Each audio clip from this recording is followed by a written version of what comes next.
Hello, everyone, and welcome to Adobe Live. How is everyone today? If you were in the last stream and hanging out now, thanks for staying. And if you're just now tuning in, thanks for joining us. We have a very exciting stream ahead of us. I'm your host, Shauna Lynn, and I'm here with the very talented Chris Blackstock. Chris, how are you today? Good, doing good. Just barely making it, but I'm ready now. That's what we like to hear. I know that feeling, though. Mm-hmm. So I can see the chat's already really excited to have you today. We have Sam is in chat. We've got Wade, Cornell, Gareth, Jan Eric, Andreas, Gareth, Robert. Hello, everyone. Welcome. Oh, no, I see that we're already about to have a punny day because people are punning already. Oh, jeez. Oh, come on, people. Oh, no. Give like your best like dad puns, guys, because I will read them out. Yeah, so before we get started, if you missed the last Photoshop Daily Creative Challenge with Sam Peterson, you can catch the second week of replays every weekday at 9 a.m. Pacific. And tomorrow we will have the Artist Spotlight, where we highlight and hype a member of our creative community. If you'd like to be considered for future Artist Spotlights, make sure to submit your Behance portfolio tomorrow by clicking the tab above the chat. And if you are hanging out over on YouTube watching the stream, we'd love to see you join us over here at behance.net/Adobe Live. We're not reading the chat over on YouTube. I'm reading the one that's currently going nuts over here on Behance. And if you are chatting in YouTube, I won't see it. So I can't relay your questions to Chris. So come join us over here, behance.net/Adobe Live. Also, Adobe Max is scheduled for October 26th to 28th. Ooh. Yay! And you can... Yeah, it's going to be really fun. I'm getting back from a trip right as it's like starting. So I'm probably going to like arrive home and just dive right into the computer. Yeah, just like keep the computer running the entire time. Yeah, and if I am still driving, I will just pop it onto the sound system because why not? Perfect. So make sure you guys join Adobe for an extraordinary virtual experience to find inspiration, connect with creatives from around the world, learn the best ways to bring your ideas to life. And it's open to everyone. It is free. So you literally have no excuse to not register. You can register at max.adobe.com and you can already set up your schedule. You can set it up to where it'll show you where your blocks are and see where it overlaps. You can pick and choose what you want to see. So it's worth it. And now I'm tripping over my words. I finally hit that point. In anticipation of Adobe Max, Adobe is bringing us visual conversations. With a weekly theme, Adobe has created a gathering place for creatives where you can join the conversation with some of the top creative professionals working today. The conversation starts every Monday and runs through Sunday and will feature 5 hosts with 5 different conversations. This week's theme is illustration, appropriately enough. So be sure to join us in the conversation and share your work at maxvisualconversations.com. And if you miss any of the streams this week, you can watch all the replays right here on Behance. Adobe is hosting live streamers in the off time, so you can watch their creative process or watch replays of these shows. So everyone is really excited. Everyone is freaking out. So why don't you introduce yourself and your work and tell the audience what you're working on today? Sounds good. My name is Chris Blackstock. I'm an illustrator and character designer living in Los Angeles. Yeah, I've been doing this for over 10 years now. Before that, I used to work at galleries in San Francisco and was a project manager for all that fun stuff. But yeah, now most of the time I'm doing digital painting and taking care of my kids. So go ahead and just show you guys some stuff. There's a fun painting right off the bat. That's actually a portrait of my son, which is a little Easter egg there. Cute. Yeah, he's in the cave. This is actually, this one's really cool. I did this recently. after I did an Adobe Live where I did a character design for my last one, I decided to do a kind of an acting moment and scene on a rhinoculus. We've got Remo right in there. So a crazy wildlife biologist. As you can see here he is. So that's what I did in the last live. So that was a fun one to do. What else do I got that. I did some stuff for Iron Man a while back, which was super fun, with Disney Imagineering, just some fun concepts. Yeah, that was really fun. I've done theme park concepting and stuff. A lot of it I can't show because it's either didn't get, the project's still moving, or NDAs are still up. But yeah, that stuff's really fun. Those darn NDAs. I know. And then I'm also working on a comic book that should be coming out by the end of this year. I'm hoping probably not until I want it to come out at the end of this year, but it probably won't until next year. It's called Miles from Nowhere, written by Corey Mitchell and drawn by me. But it should be super fun. I'm on page like 160 now, so it's going to be like a 200-page volume 1 graphic novel. So yeah, so that's some of the stuff I do. I also do music and all this other stuff, but lately I've been mostly focused on character design and illustration for entertainment.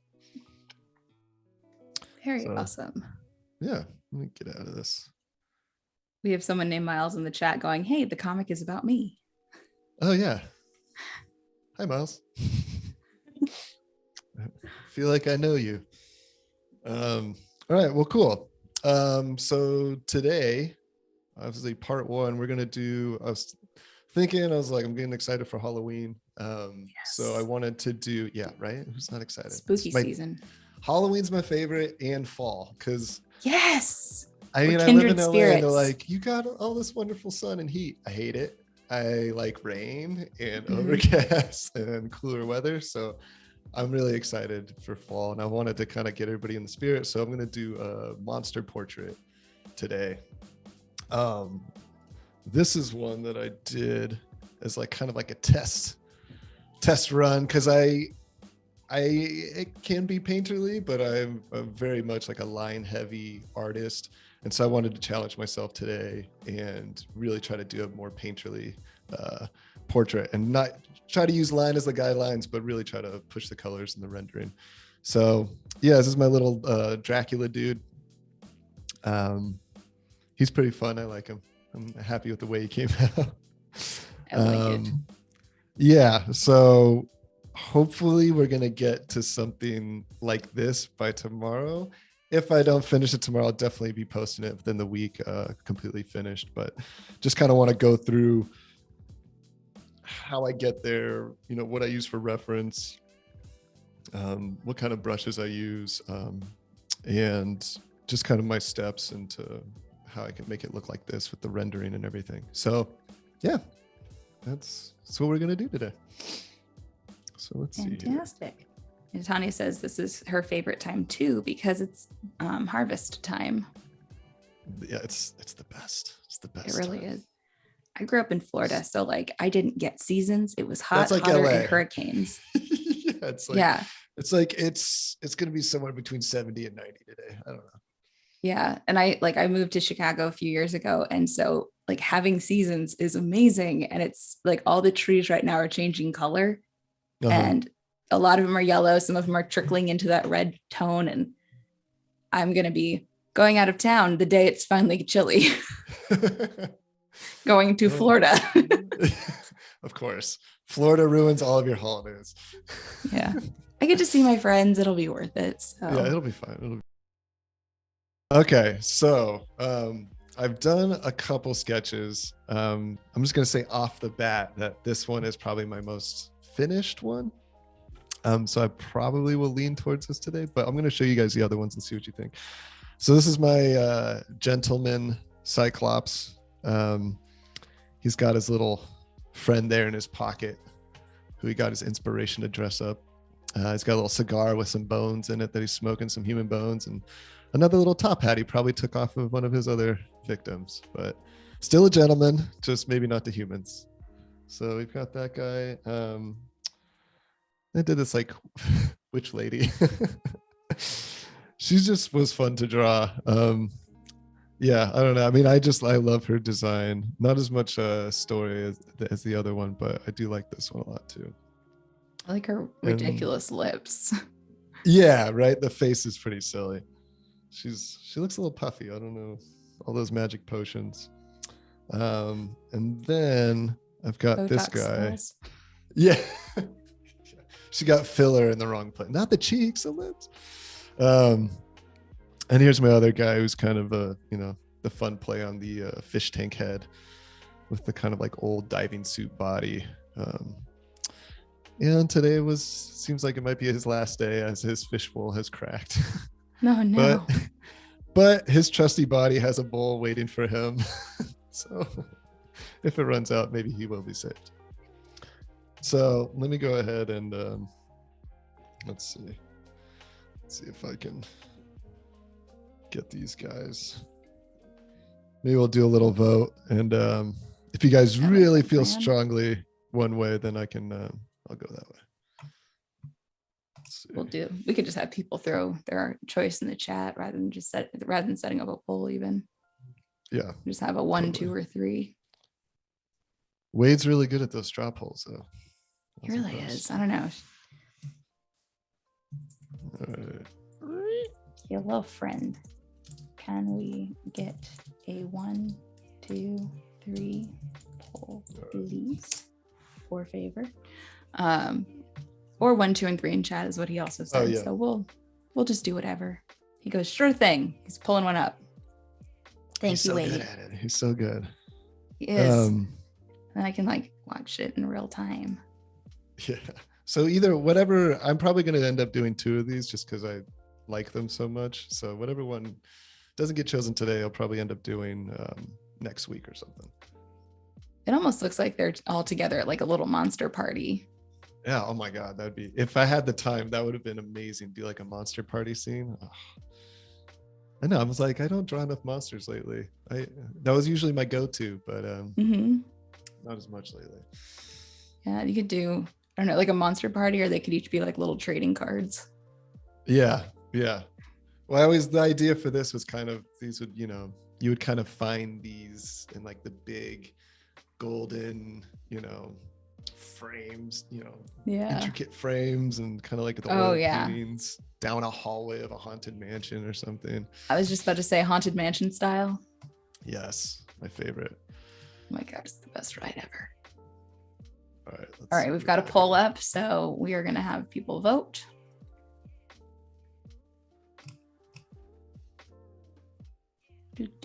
Show results. No ad. All right, so far we've got 3 is winning, and I will just keep refreshing as we go. 3.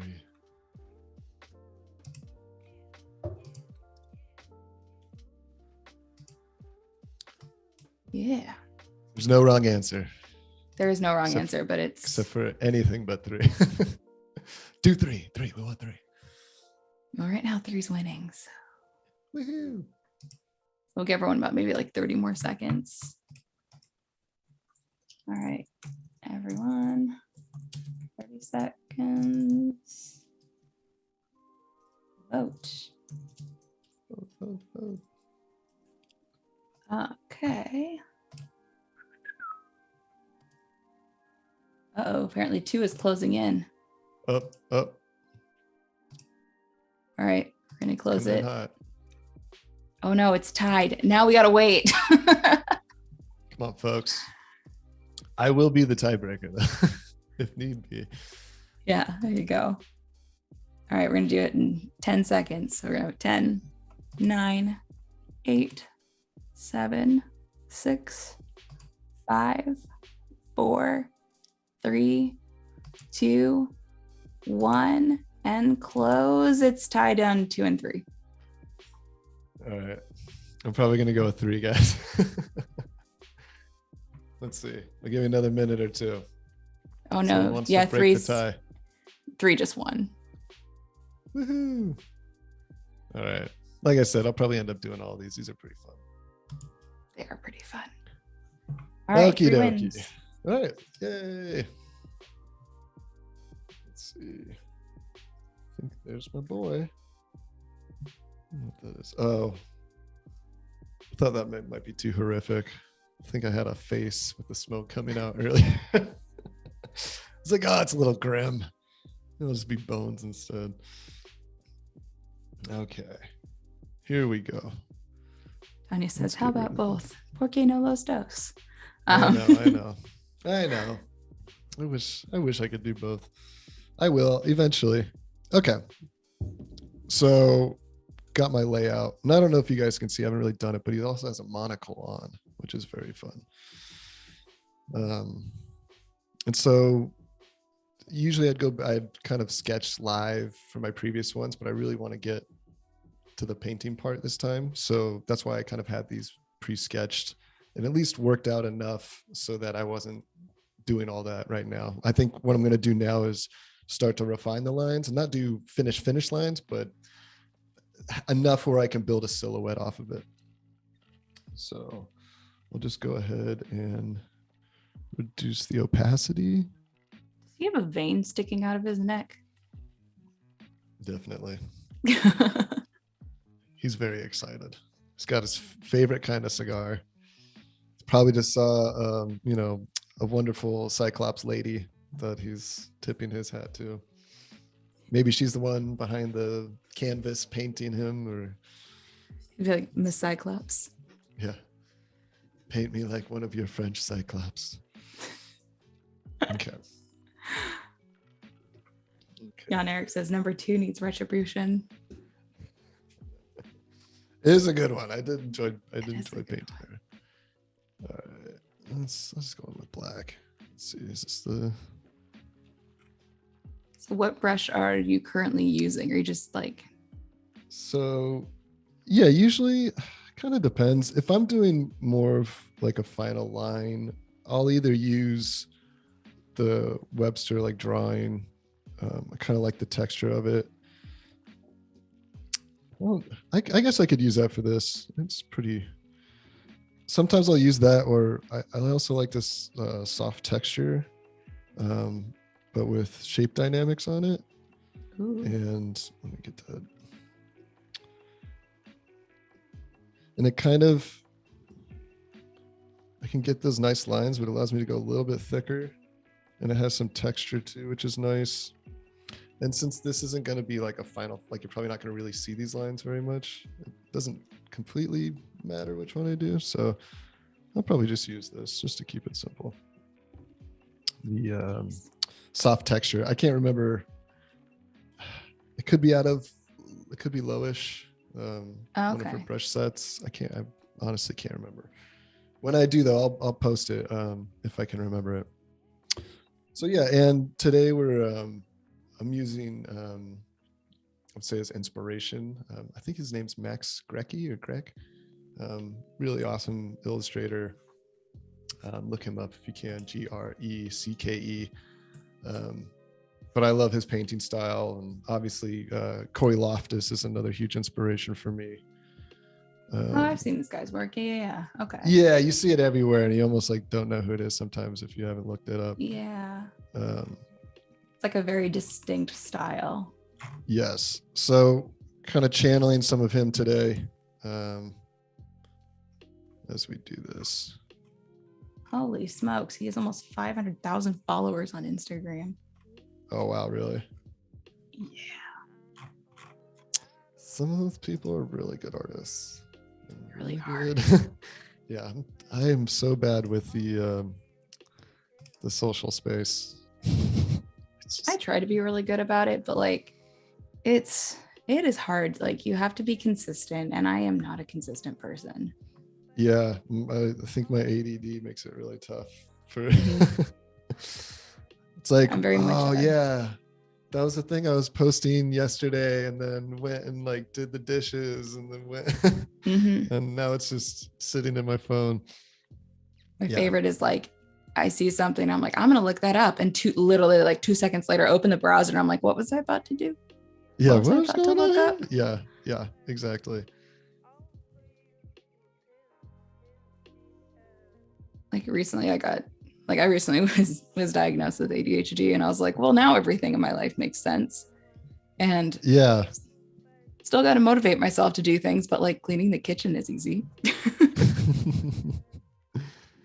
Yeah, I don't like, I can't, yeah, I guess I say it in jest, but I don't know. I mean, I've never been diagnosed or anything, but I'm sure my wife would tell you that I'm a pretty distracted person most of the time. Um, but yeah, I don't, I'd be curious to go get tested for it or do, but Yeah. I mean, there's been an uptick in it, a lot of it because people have been home and realizing that like working in their own home, that there's a lot of symptoms that aren't like the typical what you think of. And all of a sudden people are like, well, all this makes sense. Like, yeah, that's why you know, that's there, happening. yeah, like I was a very quiet, very good student, but like I always had to be drawing. I always was like tapping things or like moving like I could never sit still. Right. But because I got good grades and stuff, people are just like, oh, you just work fine. You just work better under pressure. And it's like, actually, I really don't.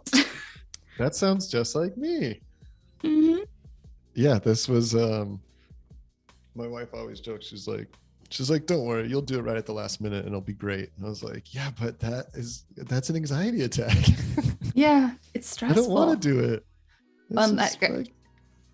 Yeah, I always joke ahead. that my brain is like 30 browser tabs open and one of them's playing music and I don't know which one it is. Yeah, that's a good way to describe it. Yeah, I ended up getting like medication for it, and the first day I was on it, I was like, my brain is quiet. Like there was nothing going on and I could focus, and I was like, is this what normal people would feel? It's pretty wild when you can kind of figure out something that maybe you couldn't put your finger on for a long time in your life, and beyond ADHD or any other thing, but just other things too. You're like, gosh, I always did it this way, or I always thought this about myself, and then you kind of realize something new or discover, you're like, oh, okay, that makes sense. I feel like for a lot of people, it can take a while into their adulthood to really fix some of those problems or realize some of those things that you kind of brush off. Mm-hmm. And then, yeah, it's a relief, right? Yeah. On like, and it happens too. Like, I mean, I still have times that things get put off to the last minute and I just power through them. Yeah. But the nice thing is like my brain isn't constantly like, this sucks, you suck, you suck, this isn't good at all. And I can just do it. Yeah. I think that's like it doesn't help too, because it's an artist thing too, or it's like, it's like, I guess, like that imposter syndrome that so many people feel where I always joke, it's like, I swear to God, every time I do one of these, it's like, I'm gonna forget how to draw. I'm not gonna be able to do anything. It's just gonna turn out terrible. And then as you do, you're like, oh yeah, that's right, I've been doing this for a long time, I remember. What is a pencil? I don't know her. Yeah, so I definitely get that feeling a lot. Yeah. Now, do you do traditional mediums too, or are you like strictly digital? I've been almost strictly digital now for a while. I've definitely only worked in traditional medium probably until like 2011. Okay. But once I started doing more with my freelance career, it just didn't make sense anymore. Yeah, and I get that. I just found it becoming extremely difficult to make the changes I need to make or do the things I need to do traditionally. Yeah. And as far as like building clients and kind of having a price point, like an introductory price point that you can kind of grow and scale, it's really hard traditionally because there's so much work involved. And I mean, let's be honest, most clients do not know what they want at all, or they know exactly what they want, and then when they get it, they're like, oh, that doesn't look good. Mm-hmm. And then you have the I'll know it when I see it client. Oh yeah, that's like 99%. It's like, I know what I don't want, and it's like, oh yeah, good. That's wonderful. He's like, but I don't know what it is yet. I'll tell you when I see it. I had an old boss who was like that, and like we'd have to do signage for stores, and she'd be like, I like it, but I don't love it. And I'm like, can you tell me what you don't love about it? I don't know. I'll know it when I see it. And I'm like, I've been making designs for the last 3 hours straight. We can't keep doing this. Yeah. My hands hurt. It's just like my brain is running out of ideas and I have repurposed the same stuff. Give me some direction. Oh goodness. Yeah, that can be pretty frustrating. Yeah. Tanya says, I have 5 projects going at a time. And Jan Eric says, I did a to-do list, things to organize. And I ended up organizing my to-do list instead. Nice. There you go. See? Yeah. We've all got our issues. Yeah. We're not alone, people. Our own little idiosyncrasies.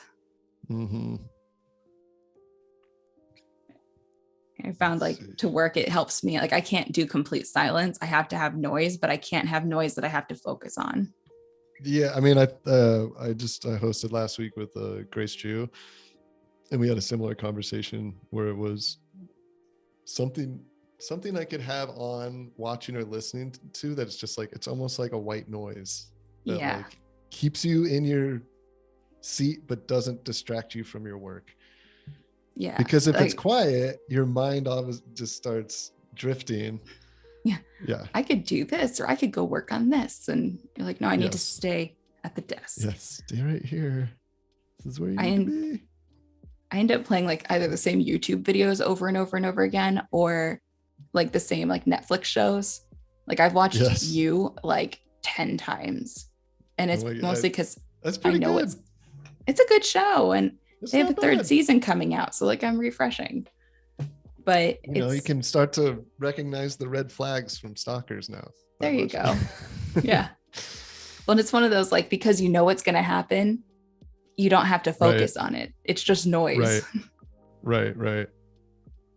Used to do podcasts, but then I realized I have to listen to it to know what's going on, because I can't tell you how many I listened to where I was like, I don't know what just happened. Oh my gosh. Yeah, it's like how I am with I'll be reading a book and I feel like that happens to me all the time. I'm like, what happened in those last 10 pages? Yeah. What did I just read? Mauricio says to-do lists and deadlines help a lot. And then Jan Eric says, I put on those rainy sounds on a car window videos on YouTube. Nice. It's a good one. I used to put coffee shop noises on. Oh, that's interesting. I like that. It was like the perks of like being in a coffee shop without actually having to be in the coffee shop. You're like, I want that. Yeah. Yeah. Just brew some coffee in the background. Don't drink it, just brew it. Yeah. Or just make a cup and just let it sit on my desk because I forget it's there and I forget to drink it. Oh yeah. Let's see. Do this guy. So just kind of going in here and feeling out the illustration, kind of making sure my lines are a little bit cleaner. Again, I'm not gonna make it too crazy or tight, just because I want to do that while I'm painting. But I just want to make sure everything's in its right place and it's refined enough that when I go to paint, I'm not doing that work while I'm painting. I kind of already know where I'm at, so that I have more time to really focus on color and light and shadow and all that good stuff. So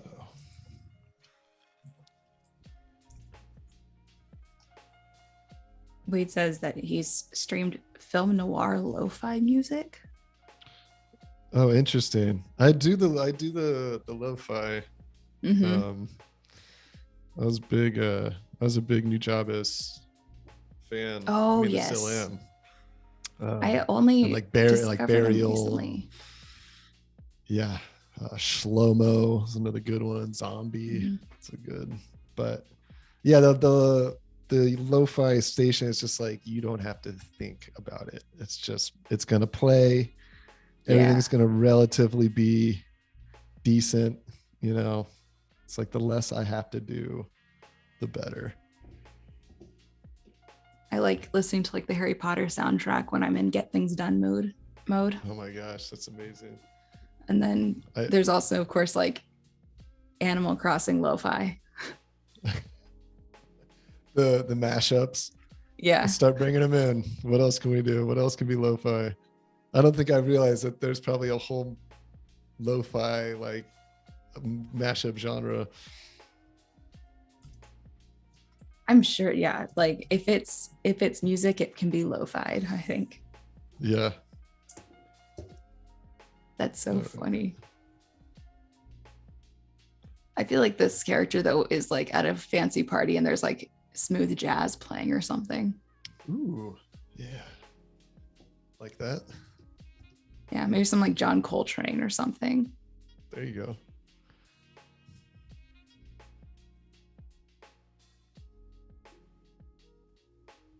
Now, you're using a tablet, right? Yeah, I am using a 24-inch Cintiq Pro. So that's what I have. Nice and big. I did not have this for a long time, and I used a 13-inch for like 7 years, and then I got this, and I was like, that's so instead of like pretty much crouching down, like eyes bleeding. Now I'm like, oh, it's like I'm drawing on like a drafting table. This is amazing. But I actually used the 13 for like I think 6 years, and then I got this one, the 24-inch, and the only thing I hate is how my fan gets really loud. Oh, yeah. That's my only complaint. Did it start out that way, or was it after a lot of use, or? No, that just started one day, and then I managed to get it sent off to Wacom to get repaired, and then it was good for like 2 weeks, and then it depends. Like sometimes it's really like fine, and then other days the thing is cool to touch, but the fan sounds like a jet engine taking off. Yeah, it's like my sounds like my PlayStation 4. Oh yeah, it's like 8 years old. It's just like you're just like, oh my god, it's gonna burn my entertainment cabinet. Yeah. Yeah, no, I know that. I definitely have thought several times that it was my computer making that noise, and then I turn off the tablet. I'm like, oh, that's the tablet. But overall, I've enjoyed it. The next thing I've got to get is like the Ergo. Oh, the Ergo stand. $1 million. Yeah, I have the actual like the stand, rather than the arm. Yeah, I want the stand. It's I'll have to send you a picture. It takes up a ton of space, and you're kind of limited as to like how high and low you can make it in terms, because if you make it higher, you have to make the tablet more straight up and down. $500 then. But it is really good for your neck because you're not looking down.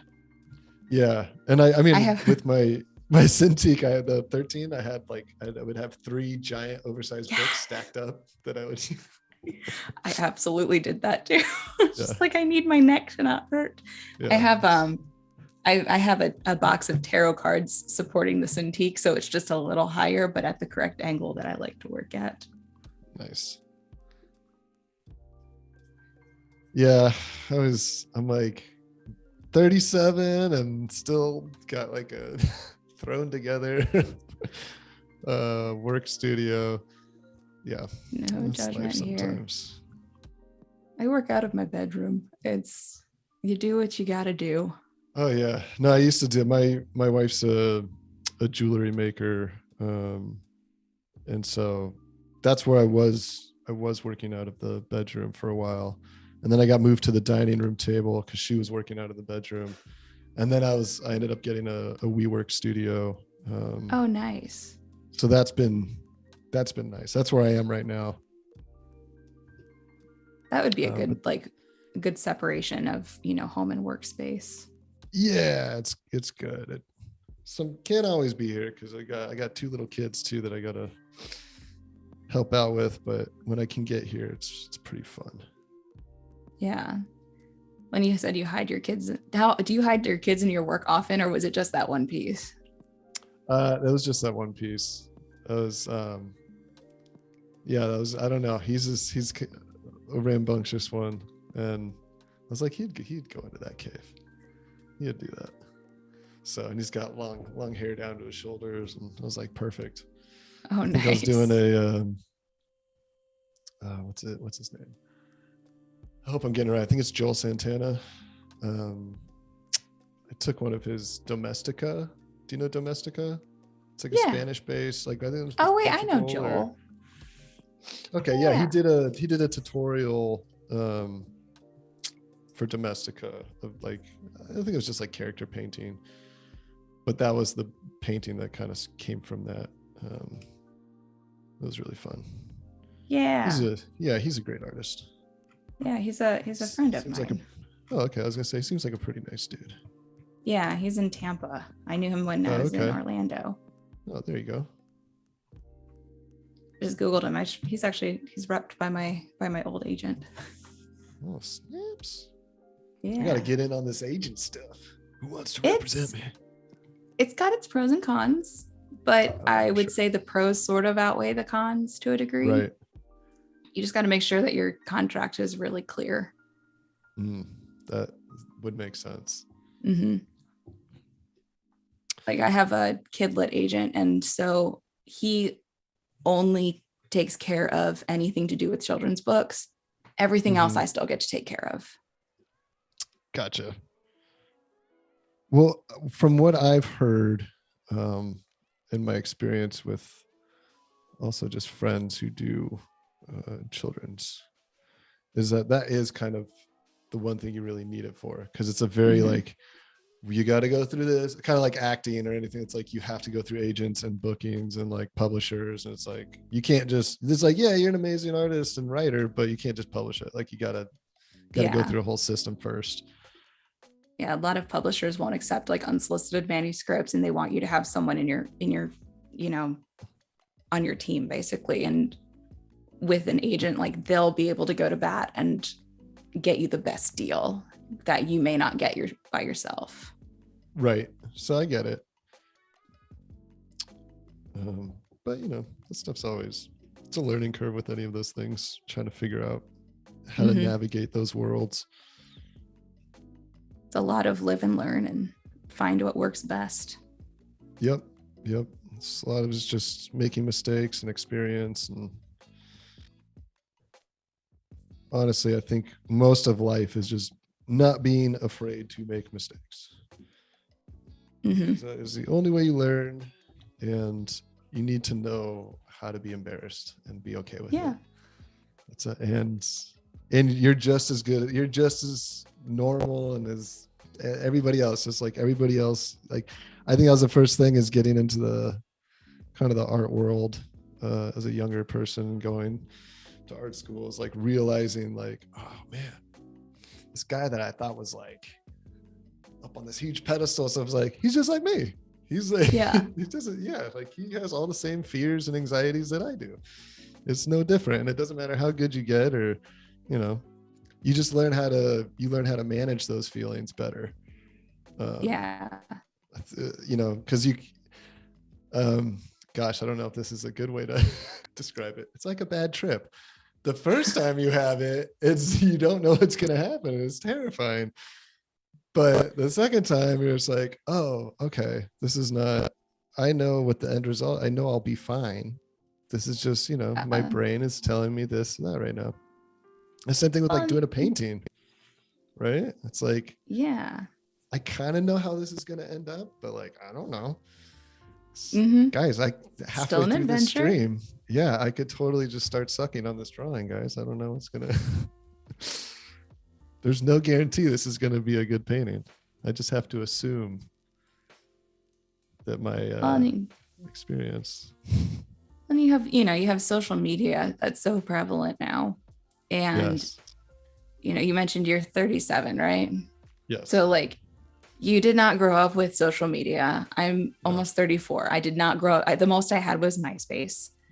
And so watching now, it's like you're only seeing everyone's like highlight reel, right? You're not seeing the struggle they're going through. And there's kind of like a thing there's like a transition going on right now where people are trying to be a little more vulnerable in online, and it helps to see that you're not alone in your thinking. Completely. I mean, And it's tough. I mean, that's the hard part, is like, you want to show that you're a real person, but at the same time, it's like, you don't know anybody anything online. Yeah. Like it's a scary place as well, just with how you post or how much you reveal of yourself, because people are very sensitive or have their own trappings, and so you, especially as an artist these days, it's like you have to tread lightly and be smart about it, and it's be yourself, but at the same time, like, know that it's gonna be there forever, probably in some cloud data bank somewhere. Oh, what version of Earth were you in? Okay, 1.0. You didn't update, right? Okay, I'll just download that into you right now. Yeah, I've struggled with that, of like, how much do I want to reveal of myself, or like, I'm asking this question to the internet, but do I want an answer? Do I want to have to like defend my answer? Do I want, like, how much time do I really want to give to this today? And, so I think some people are really good at managing that. I am definitely not. Yeah. It helps, like, if someone else starts the conversation, it's easier to like chime into a conversation already happening than being the one to initiate the conversation. Totally. And it's, for me, it's like, I don't do as well writing that out. I would much rather have an actual conversation, because there's a lot of misinterpretation and time from reading that, whatever you wrote, what that person's thinking, what they're going to write back, when they could just be like, wait, what? And you're like, no, that's not what I meant. This is, it's so much harder to kind of show your personality as well. Through writing, for a lot of people, not for everybody. Some people are amazing writers. I think it comes out, but there's a lot of nuance though that can be misinterpreted, and people have time to sit and craft their response, and they're behind a computer screen, so they can be braver. It's like, you would never say this to someone in person, yet you're saying it here. Yeah.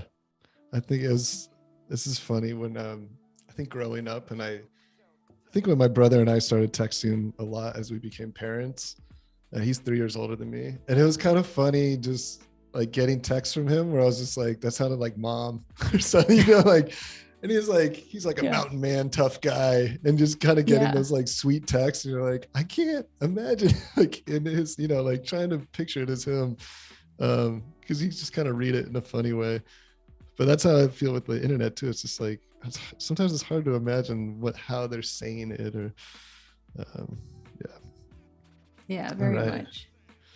We have got a fancy lad here. He's looking pretty sharp. Let's take a look. He's looking pretty good so far. Yeah. Jan Eric says, a good tip I heard is to always treat the internet like a public space, regardless of DMs, forum, or chat channels, and behave accordingly. Yep. That's very true. I use the grandma rule. If you wouldn't say it to grandma, don't say it. That's a great rule. You should spread that. Yeah. But I think that's the safest thing, is like, if you would not say it to your grandma's face, then you probably shouldn't say it online. Oh yeah, probably shouldn't put it out there.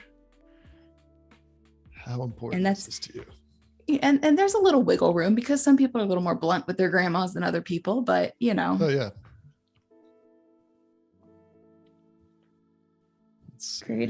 Creative Christie says, I just realized I made a Cyclops pizza on Friday. What is a Cyclops pizza? Please elaborate. Just one pepperoni.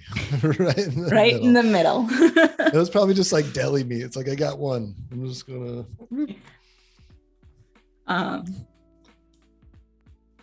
Tanya says, kindness goes a long way.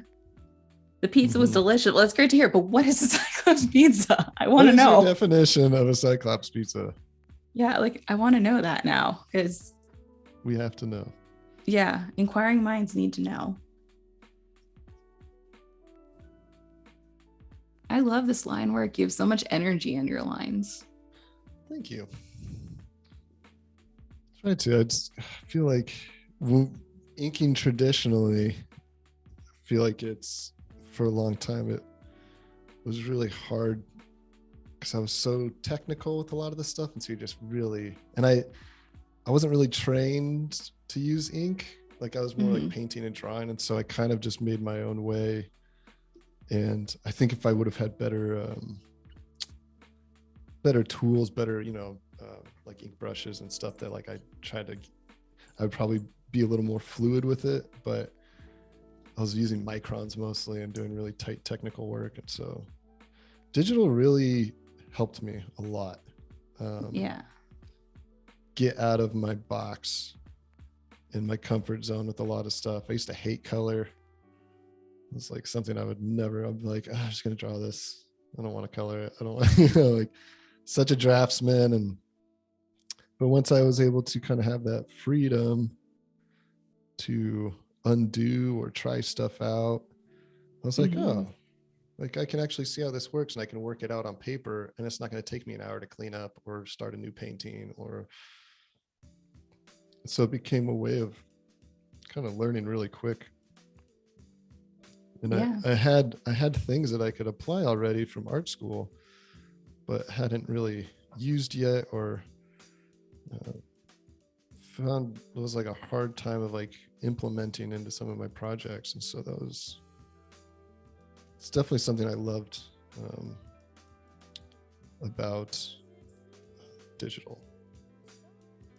I have seen digital does make a huge difference. Like my sister, for example, always loved to like draw with me, but she was one of those where if she made a mark and she didn't like the mark, she couldn't just erase it because the mark was it was still there. So she just ripped the page out. Yeah. And when she did that to a really nice sketchbook, I then bought her really cheap stuff. But once she got an I heard, and I was like, what did you just do? But once she got an iPad, I came home at Christmas time once and I looked down, she's drawing like an anatomically perfect hand. And I go, when did you learn how to draw? And she goes, now that I can erase it and my canvas is completely clean, I'm good. Yeah. Yeah. And I think there's something to be said about that. That's nice. It's great. A big thing for me though is I'm sorry, go ahead. Oh, go ahead. I was going to go back to the pizza. So go ahead. I'm just going to save it really quick. Oh yeah, please do that. To save people. I forgot what I said. Go ahead. You go ahead. I forgot. I was gonna say we were talking about like digital making things like more accessible and easier to. Yeah. But. Oh yeah, digital tools. Yeah. Yeah. You go. Yours. I can't remember what I was talking about. Yeah. Well, we got an answer on the Cyclops pizza, and it's lots of pepperoni in the middle, and then a smiley. Okay. I kind of had it right. Yeah. Close. It's close. Yeah. And Tanya says, where do you find brushes online that are free? Well, if you have an Adobe subscription, you can you can click your brush, click the drop down, go to get brushes, and you can get all of Kyle's brushes for free. That is true. There's a lot of good brushes there. It took me a long time to kind of get into using a bunch of different brushes. For a while, I pretty much just used hard round for almost everything. But I also did a lot more like graphic work and hard line work and a lot of flats. So I didn't need a lot of texture. Or if I did, I would just kind of create it with mark making. Then I think with digital, I really started to realize how much I appreciated a lot of these accounts and artists that I started looking at and be like, man, what is making this? Like, why do I love this? Like, what's making me so happy about this painting? Or I'm kind of realizing that a lot of them were using textured brushes to kind of create those different compositions and the balance between colors and different items and elements and stuff. And I was like, you know what? I'm going to give this another go. And so I've been trying to be better at using more textured brushes and stuff when I paint. But yeah. Nice. It's pretty fun. Okay. This guy. maybe he has a coat on. So Wade would like to know, do you ever just jump in with blocking color, or is it lines first? I almost always do lines first because that's just how I build stuff. I kind of like build it with shapes as I go. Color is almost always an afterthought for me. Not an afterthought. That's probably a bad way to say it. It's always second in the process. Like I'm such a I want to design the thing first. I want to build it and not think about color yet. I might have an idea of okay, I know what kind of lighting I'm going to do or whatever, but I think maybe I just don't see color as well as I would like to. And so it is a little more of a process for me to kind of figure it out. And so that's why it's the drawing. I'm like, that's my comfort place. I think also doing comics and stuff, I kind of love it. I might give him some shoes. I like it. But yeah, I'm definitely a draw first, paint second kind of guy. Well, I'm jealous of people who can do it the other way, but I can't. I just can't do it that way. Yeah, color is hard though. I mean, it takes a long time to truly get comfortable with it, and I'm not sure you ever actually get comfortable with it. There's just so many different. There's so many different ways to do color. It's kind of crazy. Like just watching God, who's this one guy? His Instagram is, I think it's Zach Retz. I will Google. ZACRETZ. I think I'm doing that right. He's a visual development guy. He worked on Scoob and a bunch of other films. I think he worked on Mitchell versus the Machines. Yeah. God, the way he paints is it looks like it's where you really push the digital aspect, but it still really has all of those traditional oil painting vibes. But the way he's pixelating things and creating all these shit, it really stuff like that. I'm just so jealous of, because I was like, this is just gorgeous. Oh yeah, here's a mystery machine. Oh, that's cool. Yeah, really cool. If you guys have a chance to check out, he's just really impressive stuff. And just a very different take. Just how he builds his values and colors, and his studies are really cool too. That's awesome. Oh, and Wade has a follow-up question. Have you ever tried color and blocking first to find the forms? Yeah, I have. I mean, I would say I would do it sometimes with silhouette shapes and other things that would kind of get me to that, something similar to that. And it is good because it kind of, you think about things a little bit differently. But yeah, I don't know. I think it's not my go-to. Probably should do more of this. This is a challenge. This is why I'm doing this with the Painterly, as I want to push myself to try to move more Painterly instead of doing it all line work. Yeah. Not let that just have it be there as my skeleton, but not be the one holding up my entire. So that's kind of what we got right now. Look at that dapper gentleman. It's looking pretty good. We are getting close. I'm going to do a little bit more, and then I can start blocking in my silhouette. I love the detail of his jacket not staying together. Yeah, he's kind of bursting out. I know. I always go really dark and then pull it back and be like, Chris, make it accessible. There was definitely in the initial stages, I was like, should his suit be made out of sewed together skin? And I was like, no, oh God, just try. Yeah, that's too creepy, Chris. Come on. And that the vampire showed earlier, I didn't have time, but I really wanted to add him holding a juice box, like a fruit punch. So blood. But maybe I'll get there if I have time to add that. But I was like, I made him creepy again. He's supposed to be fun. But yeah. I tend Voodoo to. Val would approve. Yeah. Yeah. Um, yeah, I got to meet her too. She's great. She's been doing. Has she been doing the daily creative challenges? I know Sam Peterson Yes. has. Okay. Yeah, she'll do the Photoshop ones, like rotate. That's right. Yeah. I've been very fortunate to meet Val in person. Back when Adobe Live was still in the studio before all this went down. I think I watched a stream with Yeah. that. Yeah, because I also in 2018 I did at the studio. Yeah. It's a very cool place. It's so fun. And she and I had we accidentally dressed alike, I think 3 days in a row. Like it was unplanned. And then on day 3, that was when we were still using the space helmets for the like portfolio thing. Yes. And instead of a space helmet, Val showed up with a stormtrooper helmet. Like, nice.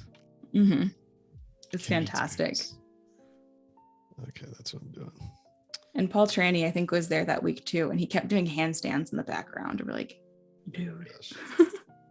I'm not digging this monocle. I'm just gonna get rid of it real quick. No, it's gonna stay. I'm just gotta redraw it.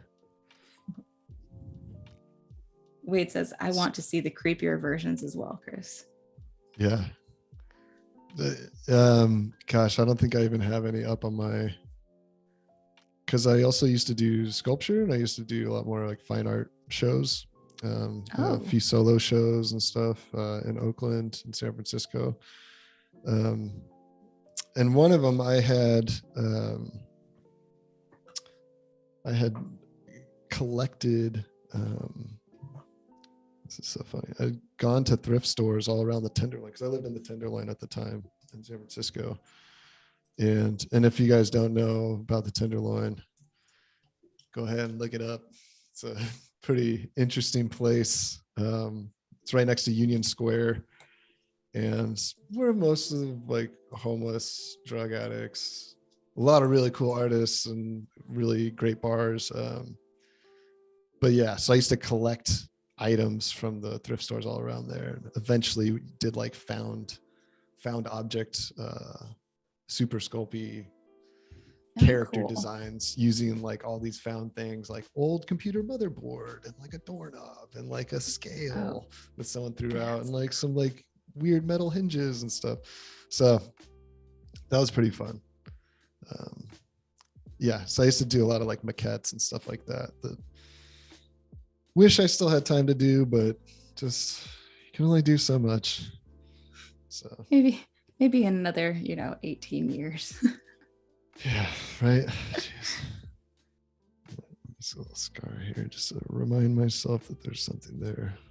So stuff like that, like they're almost like placeholders for me because I'll probably end up adding a lot of details as I paint. This stuff's usually just good for me to have as reference as I go. All right, I think we're looking pretty good here. Oh, that's so awesome. I love the smoke. Oh, thank you. I love when I'm so jealous of people who can draw smoke that way. It's almost like,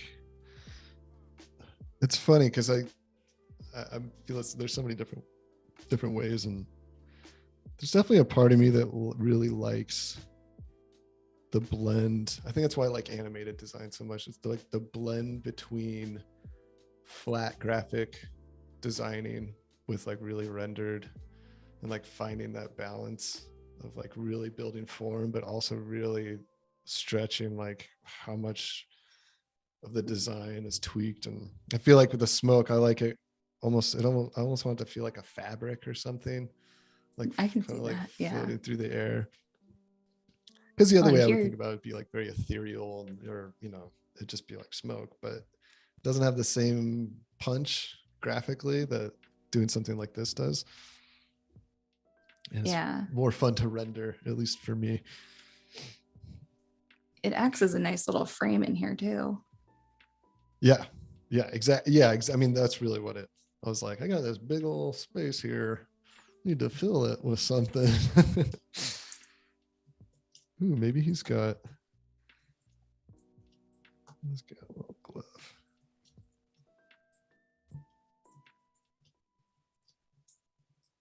There you go.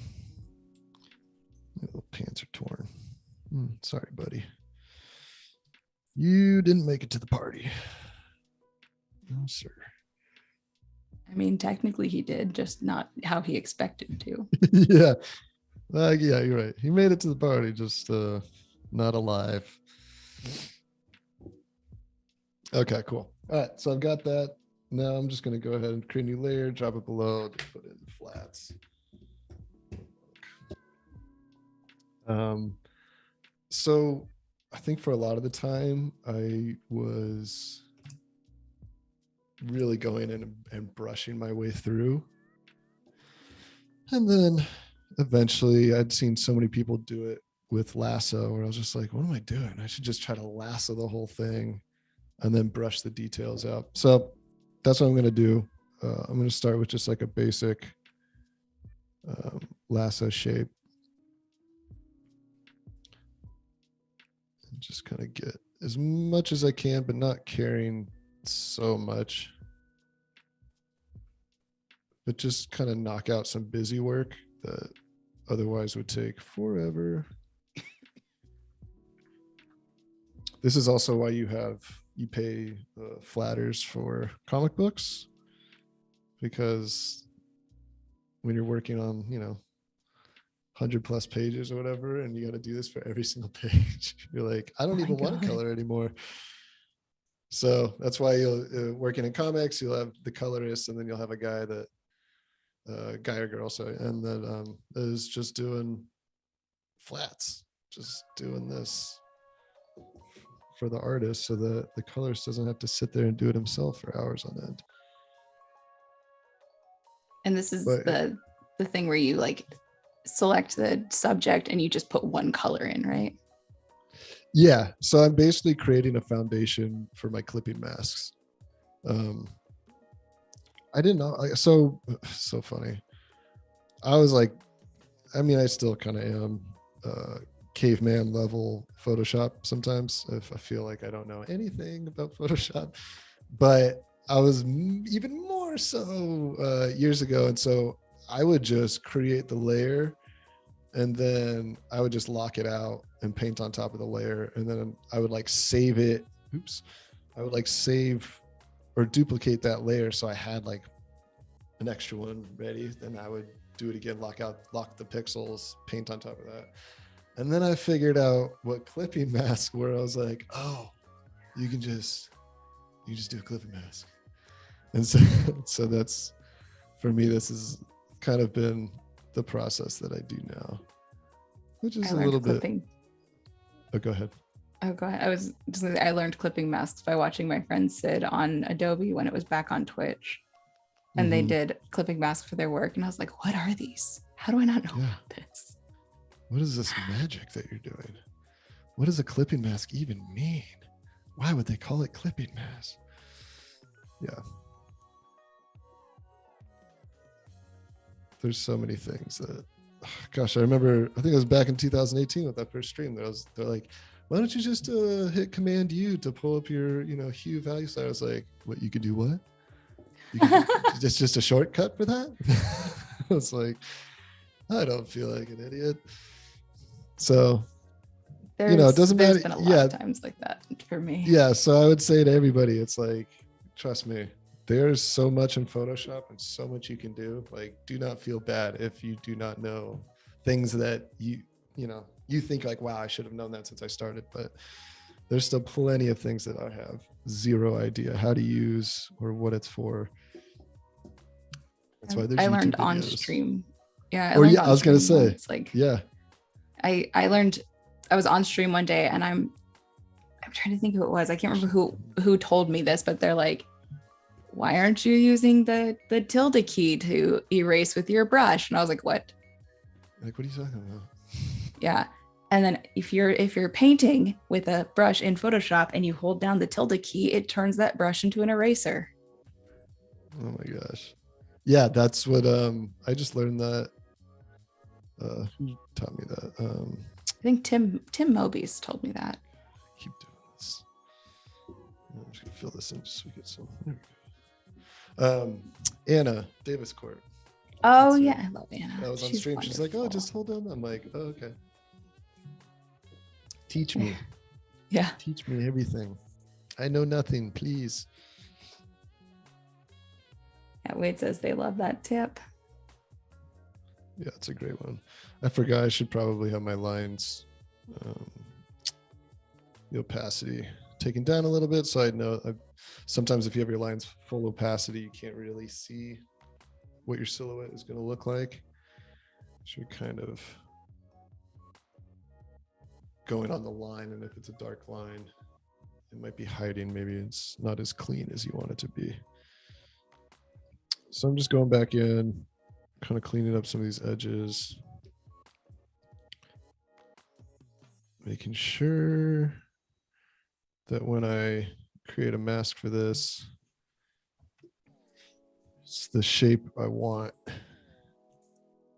because it's really disappointing if you do a bunch of rendering and then you're like, oh yeah, there's a bunch of holes in this, or the shape isn't right. I'm like, I gotta try to like render this tiny little area. yeah.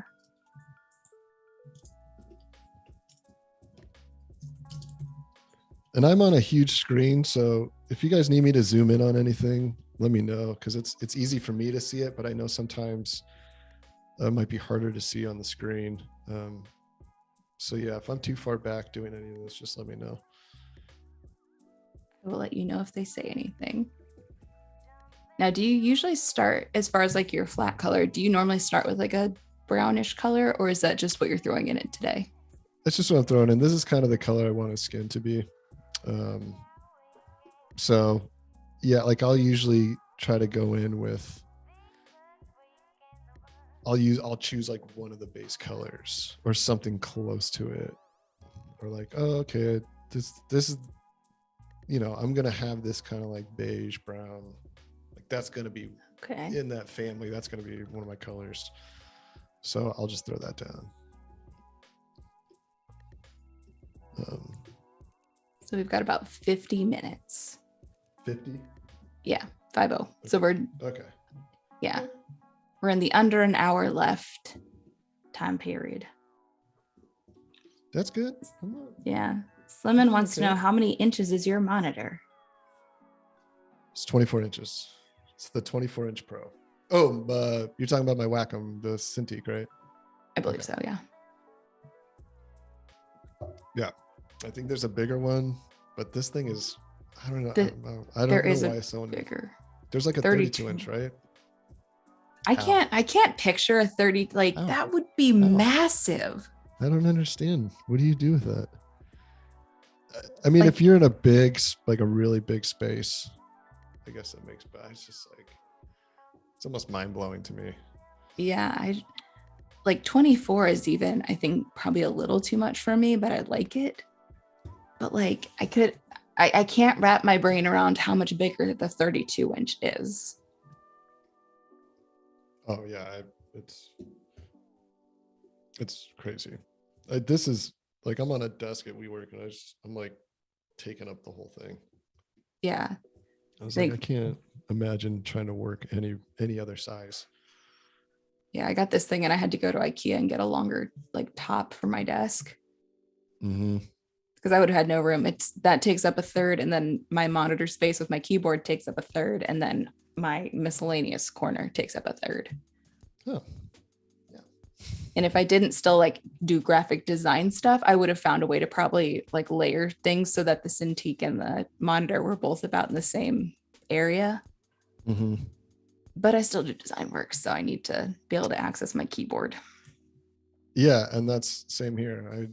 I do occasional graphic design and logo design and some other things, and I think that's what makes it hard, is I'm not just doing one thing the entire time.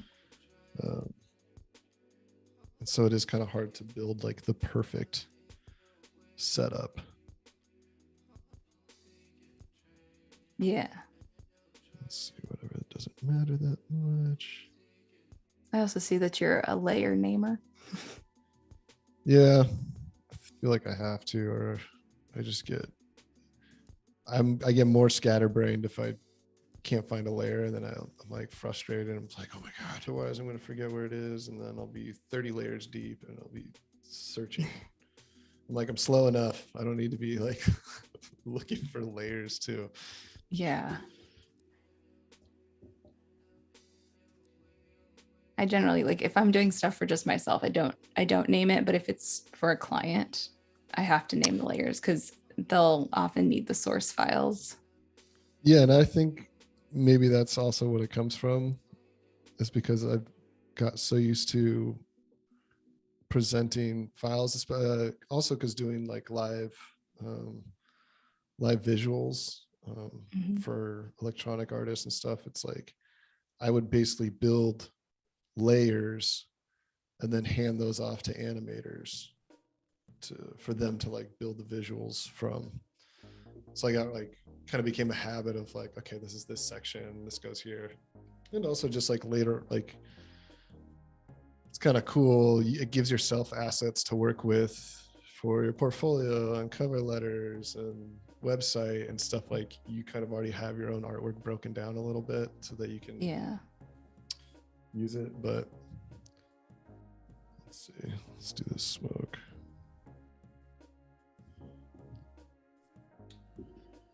Chris Mm-hmm. Polizzotti would like to know any tips on how to learn the fundamentals of art. Oh boy. Well, Here's a loaded question. yeah, there's a lot of different ways to do it. I went to art school, so I got thrown in the deep end pretty quickly, and you kind of just I mean, it was nice because I went to the Academy of Art in San Francisco, and it's very traditional, foundation based, a lot of like master copy stuff that you do, which I really enjoyed, and I like doing technical stuff like that. But I know plenty of successful, amazing artists that just taught themselves and figured it out as they went. Nowadays, with all the online learning, I mean, you got Schoolism and Domestika, ArtStation, Gumroad, where people are just offering tons of stuff, Patreon. So for me, school was something that like it forced me to show up and get it done. And it built a network for me. So Yeah. that's for me, that is the huge thing that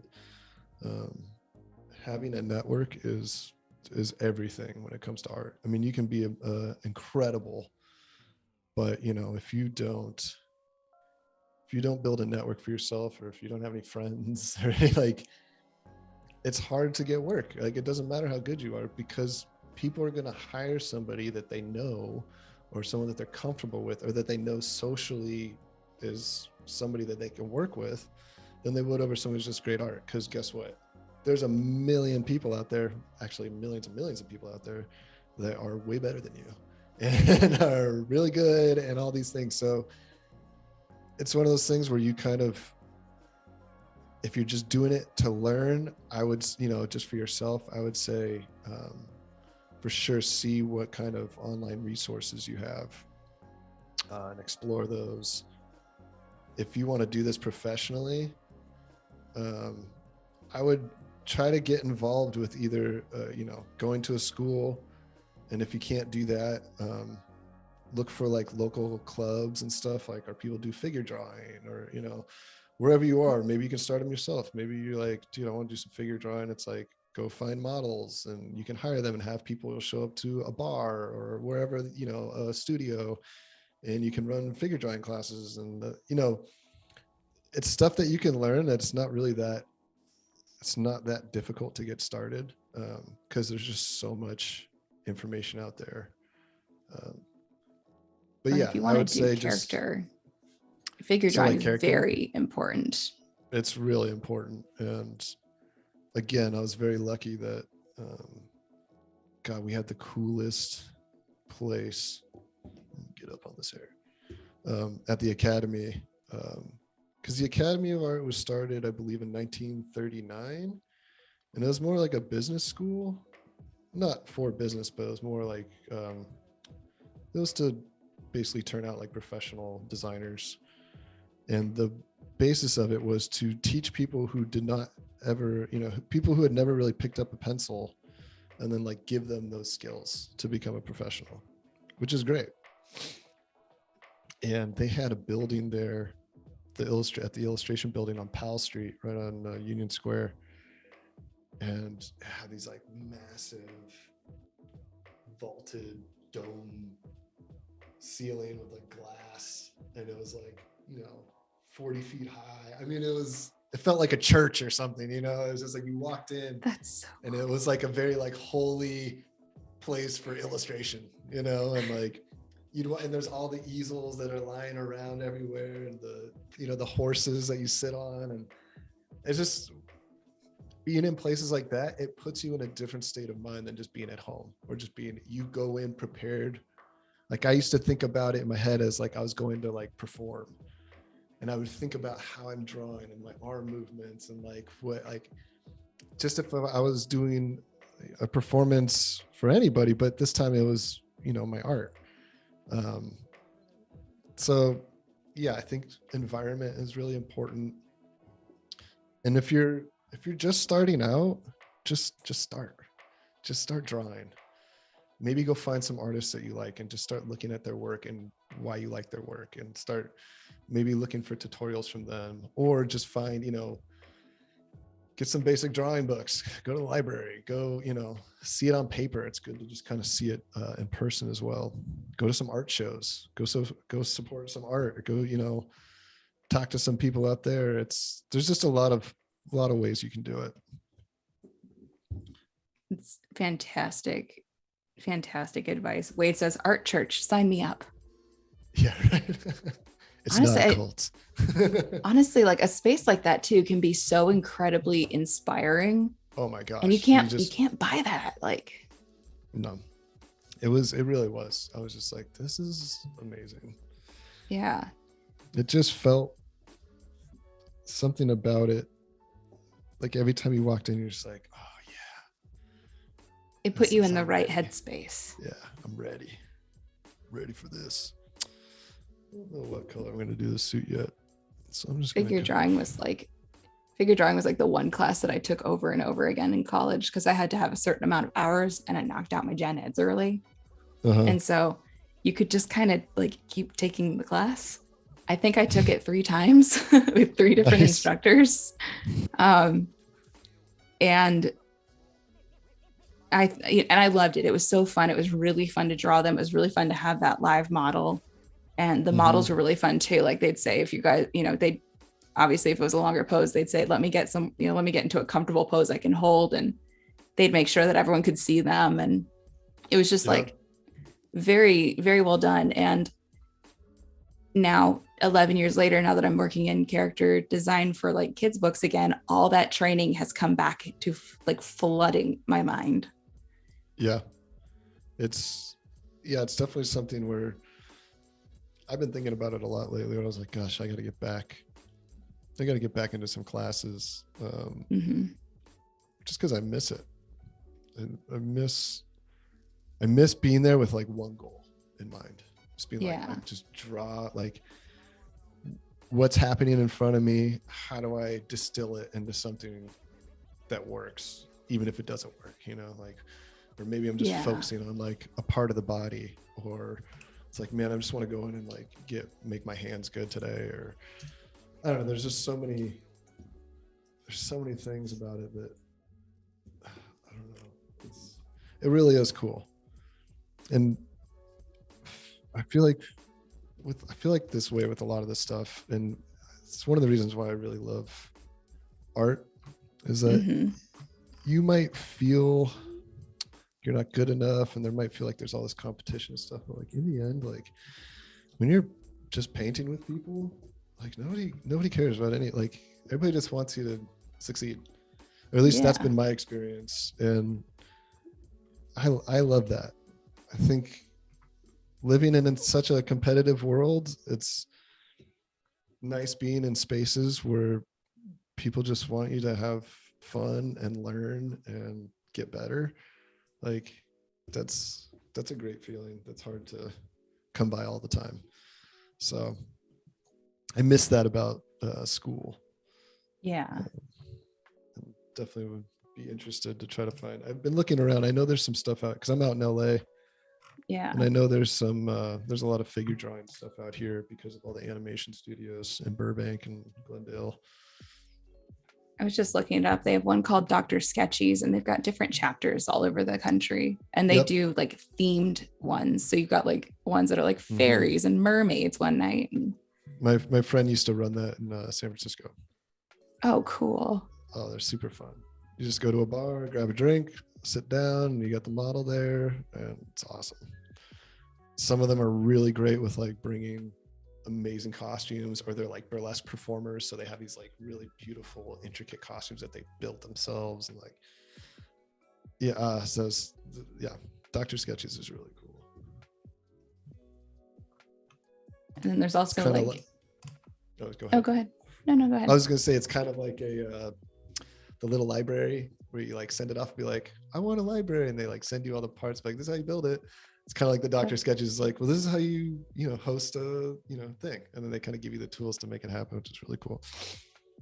That's so neat. I was gonna say there's also like websites where you can do like studies of figure drawing, and they'll rotate out a picture, and you set like the time limits. So you can do like really quick 10-second gesture drawings to like 20-minute studies, and that's cool. Yeah. So I mean, there's a lot more than I think when we were in school that is so accessible now. Like back then you had to go to art school for the most part if you wanted to get into the industry, and now there's so many different things. There's YouTube, Skillshare, Adobe Live, Domestika, Schoolism, SVS Learn, like all these places. Yeah, Schoolism, it's a really cool thing. I've just been so like impressed, kind of all the stuff that Bobby Chu and Schoolism and with the Lightbox Expo, like what they've been putting together for not only for people just starting out, but just for professionals, and making stuff really accessible for everybody. And it's Lightbox awesome. was fun this year. Yeah, it was great. Yeah, I was able to go when it's for opening year, because my WeWork studio is actually like 2 blocks from the Pasadena Convention Center. So I just was able to go that first year in person, which was that's awesome. So much fun. I was just like, oh my God, I want to do this again. Oop, little pinwheel of death. Oh no. I was planning on going to the second year, and then of course, the panini happened. So the panini. The panini. I love the internet because no one wants to actually call it, they use like the panini, they come up with all these different names. Is it like Voldemort? You're not supposed to say it. It seems that way. Don't say it, it's not real. Yeah. I know, I forgot what I used to call it. Oh, I think with my son it was just always just like the germs. It's like, the germs, but it's the germs. And then I think eventually going to school and stuff, he's like, COVID-19. I was like, it's not as fun. Okay. No one likes to have to say that. It's called the germs, but the icky germs. Yeah, I felt so bad for kids in the last year. My cousin's daughter was supposed to start when she started kindergarten, and she's one of those like super social children, and the poor thing had to do at home for the first 6 months until they finally opened schools again. Oh my gosh, that has been crazy. I mean, I was very lucky because my son's almost 5, and we were able to find a co-op in Silver Lake called Rose Charlin. It's this amazing preschool, and we were already potting with a family who also had a kid the same age, and like, you should try this school out. We're like, all right. We're like, but we're so nervous because of everything going on. And we got there, and it was amazing. And there was only at first there was only 8 kids. So, and everybody was really good. And like, really honest with each other about everything. So like the stress wasn't there with all of it. Oh, that's amazing. And then we ended up going the entire year without anybody getting it. And it was this like amazing thing that we all did together as a ton of work. But because it's literally just the parents doing everything. It's a co-op. Yeah. But I wouldn't have had it any other way. It was, we really lucked out that he was at an age where you could do something like that and just have it, the entire school's outside, which is amazing. Oh, Like, wow. it's just full. It even has like a hobbit house, which we had to keep closed, which was very sad because of the like it had like the Hobbit like circle door and everything. They built a What? hobbit house on the it's so cool. And it's got like a big like giant like spider web rope climbing thing. My gosh. They've got chickens there and all kinds of fun stuff. We had a blast. Oh, that's so cool. But yeah, other than that, you know, for so many other kids, it was just such a tough situation. I felt the worst for people like at their last years of like high school. Yeah. Going into college, and it was like, oh my God. Yeah. Thank you. No, thank you. For me, I was like, oh, I guess stay home. Well, this is what I'm usually doing. It's kind of the same for me. Only difference is I wasn't traveling for, work gigs. Yeah. And that was hard. Yeah. That was hard. You look forward to that stuff. Yeah. I have my first one in 3 weeks in 2 years now. I'm so excited. That's awesome. What are you going to be doing? I am going to New York to film a class with Domestika. Oh, that's awesome. I loved them. So where are they based out of? They're based out of Madrid. Madrid. Okay. I was thinking Portugal, but that's THU. Okay. Yeah. And I think so. They're like, I'm pretty sure it's Madrid, but yeah, so they're like, they've expanded into the States. And then, so now they're pulling in a lot of illustrators, artists, designers, etc. in the States so that they can expand their offerings. That's awesome. Well, hopefully they watch the stream and put in a good word for me. I'll throw your name in. Yeah, throw me in there. Yeah, I will. I'll do it. Yeah, they're very fun. They're very kind, very fun. They've got their ish together. So it's been a good experience so far. I'm just deadlining like crazy this week. Oh, of course. Can you tell me what you're doing class-wise, or do we have to wait to find out? I think I can probably share it. It's lettering for children's books. Nice. Yeah, I saw when I was looking you up, I saw, I mean, that is your thing. You're a letterer, right? I mean, I did the stream last week with, oh my gosh, Ari, right? Oh, Ari? who was it? Oh yeah, Rimudakis. Rimudakis. I can't say her last name. So. Yeah, that was fun. It was like lettering and combining hand lettering with Adobe fonts, which was cool. I learned a lot. I learned about tittles.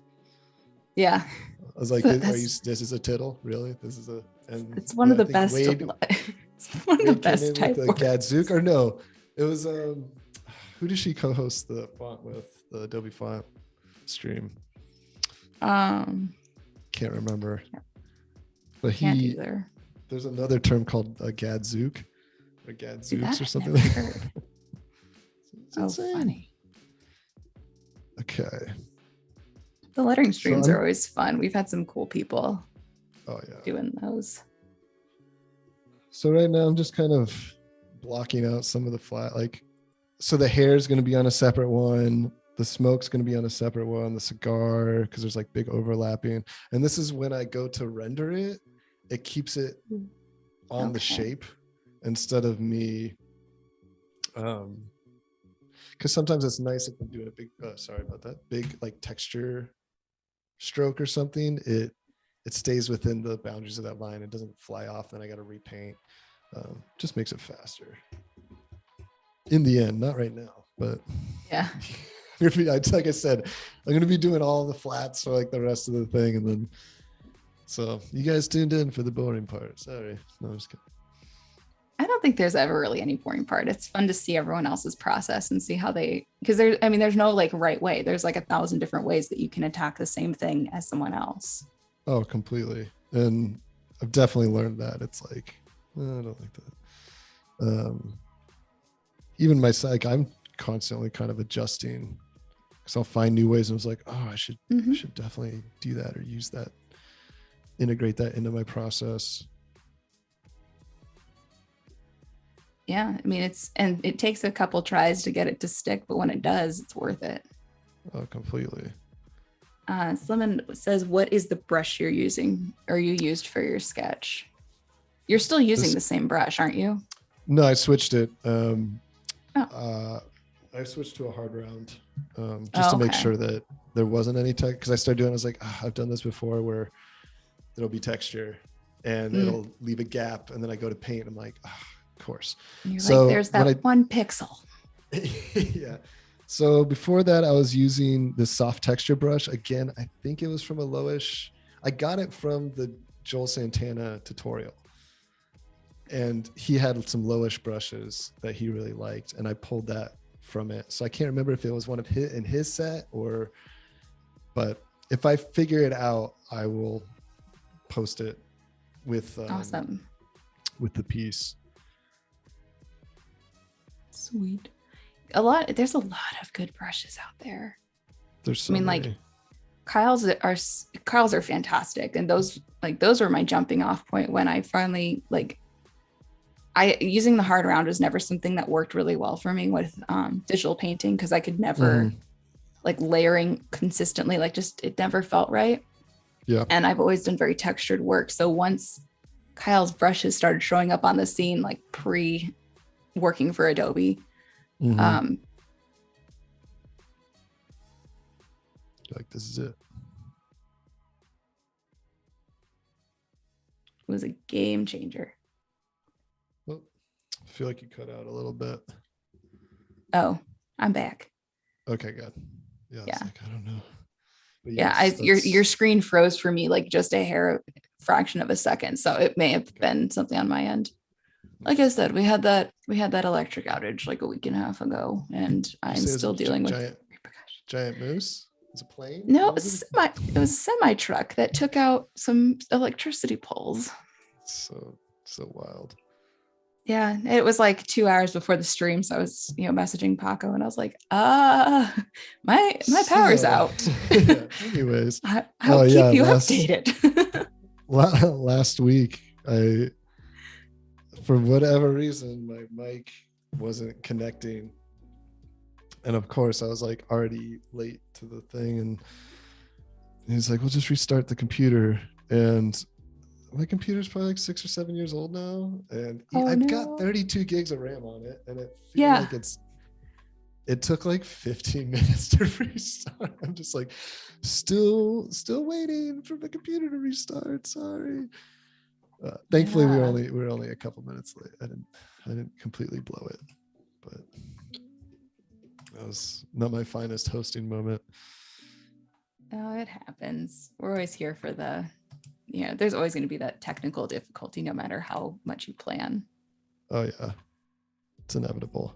I blame it on Zoom. Yeah, I think that's fair. It's you gotta update it every day. Oh yeah, I'm actually amazed at how often they put out updates. It's kind of crazy.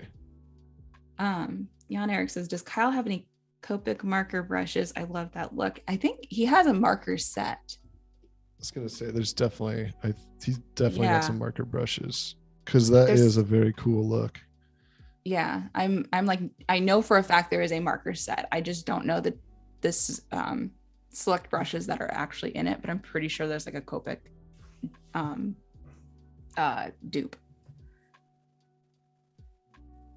He says a huge drawback of the digital Copic markers is the absence of the Copic marker smell.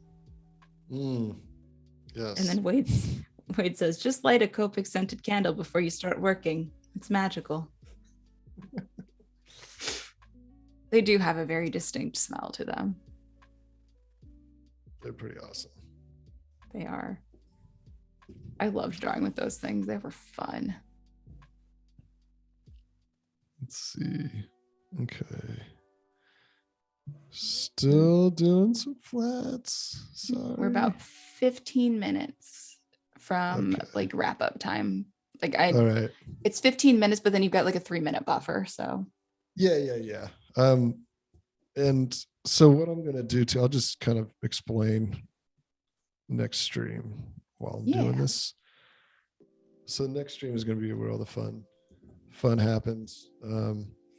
So in between now and then, I'm gonna go ahead and kind of do a little bit of work of making sure all my colors are there. I might even have some variations, just so I can do a little bit of color exploration and see what works, what doesn't. Maybe the suit color is wrong or the skin or whatever, but I'll do a little bit of that. And I'll probably move forward with some rendering just so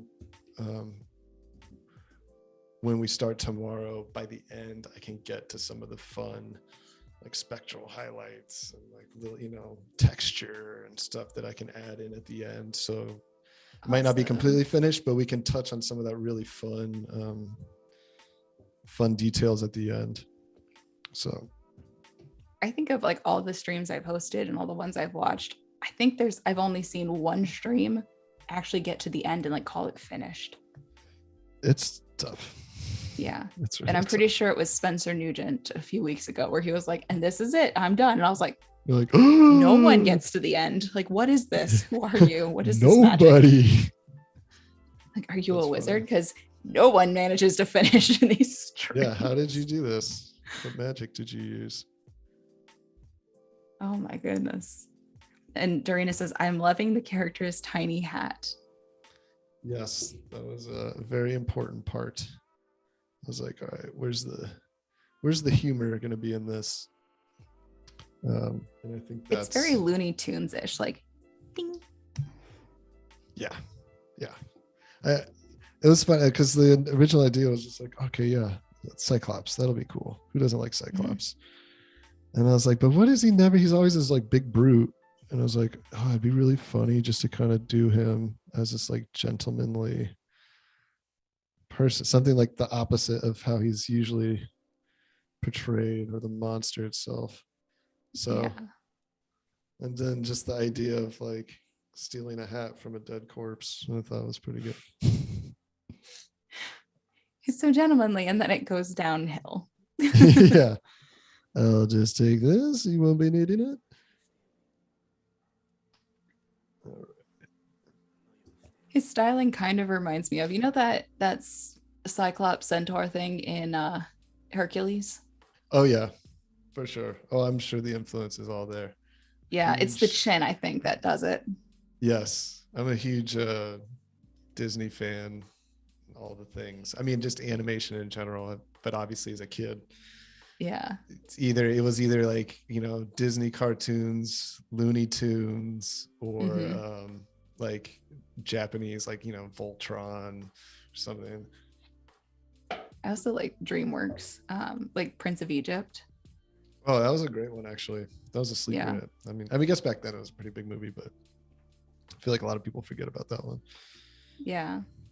Oh, and so beautiful though, because it was a combination of, I think, 2D animation and CGI. Mm-hmm. Yeah, I mean, at that time, it was kind of interesting. Some, like, you look back and like some people did it really well, and other people did it really terrible. Like, totally guilty pleasure movie of mine is Titan AE. Okay, I never saw that. Oh my gosh, is because I'm usually against like pop soundtracks. Kind of usually drives me crazy. I'm like, this movie would have been so good if it didn't have the music in it. Yeah. But this one was like really kind of like tweeny, like I don't know. There's just something I remember, like, I watch it now and I'm like, it's so bad, but it's so good. And I love it's designed by Don Bluth. So Don Bluth is fantastic. I love the character design animation. God, I think Janine Garofalo's in it, and like Matt Damon, and so it's ridiculous. Paco's in chat. He goes, pretty sure that movie had Creed in it too. Can you take me higher? Yes, dude. I'm telling you, it had some of like the best, worst music from like early 2000s, late 90s. Yes. It's all true. It's all true, folks. He goes, bad soundtrack, great movie. Yeah, great animation, great story. God, even had Tone Loc is like the he was like the main character's like best friend at like the junkyard space station that he worked on, and like it was ridiculous.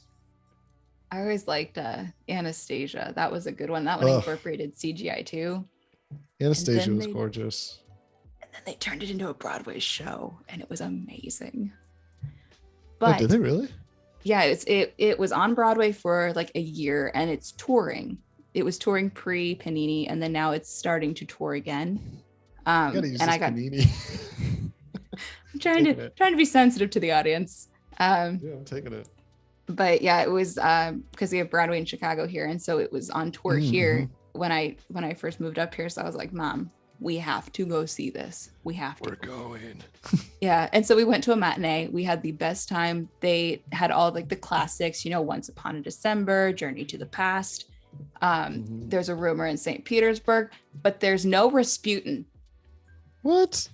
There's no Rasputin. And that In the Dark of the Night song, I will die on this hill. In the Dark of the Night would have been a fantastic Broadway number. And they replaced him with a character named Gleb. Wait, there's no Rasputin character? There's no Rasputin character at all. And that also is like, Rasputin was actually like, well, and he's actually in history. He was historically part of the Romanov history. And they just got rid of him completely and replaced him with a character named Gleb. Oh my God. It's like, especially like the, all the like mythology and just like kind of, well, and the interesting thing, so like indestructible and stuff. It's like, I'm pretty sure they found him just dead. He didn't survive. Yeah.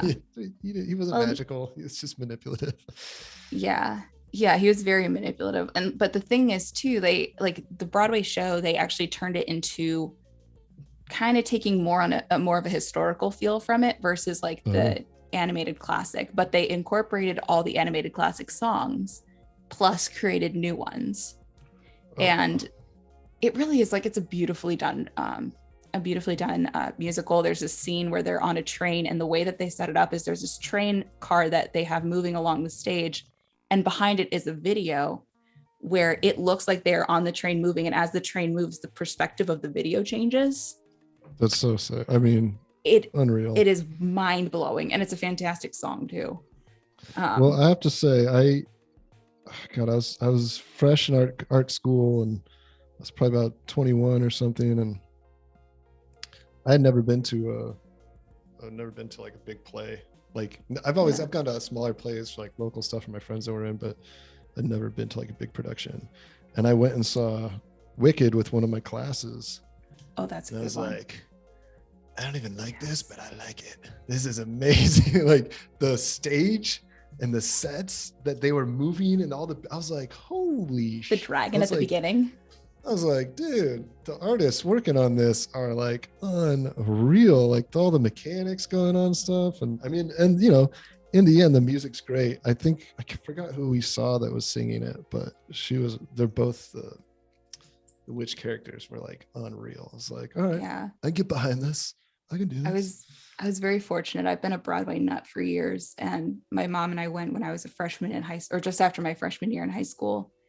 And we started to go to Broadway shows when we'd go to New York for like a weekend. Oh, that's cool. And I got to see Wicked with the original cast. So Kristen Chenoweth and Idina Menzel. Wow. And we ended up seeing it again another time when we went back to New York. We saw it with a new cast because we just loved it so much. And then we saw it again when it was on tour. Keeping them on tour. Yeah. Like I love Broadway show so much. And we saw Hamilton when it was still in Chicago. And I mean, there's nothing else like it. It's its own thing. It's a beautiful thing. I agree. It took me a while to really appreciate it. And then I met my wife, and she was like, I started watching all these old musicals, and I was like, oh yeah, Fred Astaire was the guy. and like, White Christmas is like our Oh yeah, go-to that's a holiday good film, one. but I had never watched any of that stuff as a kid. And then I was just like, oh, it's whatever. And I watched it. I was like, this is my favorite thing ever. Yeah. My parents always So, played that, so I grew up watching those, movies and such, and going to shows when they were on tour. And I was in New York 2 years ago for work, and I had an extra day there, so I got a ticket to see Mean Girls the musical. oh my God. It was That's so amazing. good. Didn't Tina Fey wrote the original script, right? Yeah, and I think Was she adapted the involved musical. Okay. Yeah. Yeah. They changed a couple things, here and there, but like the Got to make whole, it work for the theater. yeah, like they updated stuff. So it's like social media is part of it. And but the music's great and it's on tour. And if we can make it work, I'm taking my mom and my sister when it's in Wisconsin. I'm just gonna move my little buddy up here. Just so he's not too low to the. Look at him hanging there. Just him to hanging get out. give him a little buffer room there. But yeah, I'm at a good place now where and you still have 5 minutes. look at that, folks. This is magic happening, people.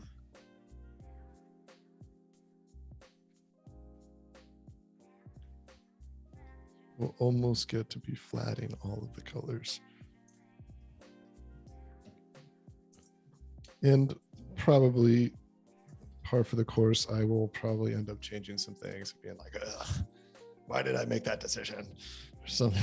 So yeah. Usually what I do, no matter what, when I come back from the stream, I'll usually screenshot where we're at and I'll show you that. So if I did change anything or whatever, I like to at least show people where I went or why I did it. Because I'd hate for you guys to come back and be like, what is this? Like, you skipped like 10 steps. It's going to be like that, like, here's all the ingredients. We're going to put it in the oven. And then you just take out the next tray. And you're like, so here's it out of the oven. Yeah. I'm not trying to watch a TikTok video. Okay. It's like 30 seconds sped up videos. It's like, just do this, boom, it's finished. Yeah. Ta-da. Yeah. No, I'm not doing that. Make sure you guys see it all. You guys get to see the meat and bones of the thing. See what I did there? It's the only dad joke I'm doing today. You'll probably do some more as you talk to yourself at home. Yeah. My parents have to live through some really, really bad ones that I make. Oh, I'm sure. My sister always makes fun of me because she's like, Shauna, you're so quiet at home and you'll be so quiet in like conversations. And then out of nowhere, you'll say something and it's not anything that we'd expect to come out of your mouth, but it's hilarious. And I'm like, I saved the gems for you guys. Yeah, that's just for you guys. Slimmin wants to know, what name did you choose for your monster? Do we have a name for him? I do not. You guys are welcome to chime in with some names. Ooh, okay, guys, in the chat, come up with some names and we will name the Cyclops. Yes, please. Because we have technically like 2 minutes, but there's that buffer room still. So we've got about 5 to finish up before I have to do the sign off of things. I'm just going to kind of. And make sure you guys all stick around because there's still programming today. There's a lot of videos to watch. And a lot of talent to see.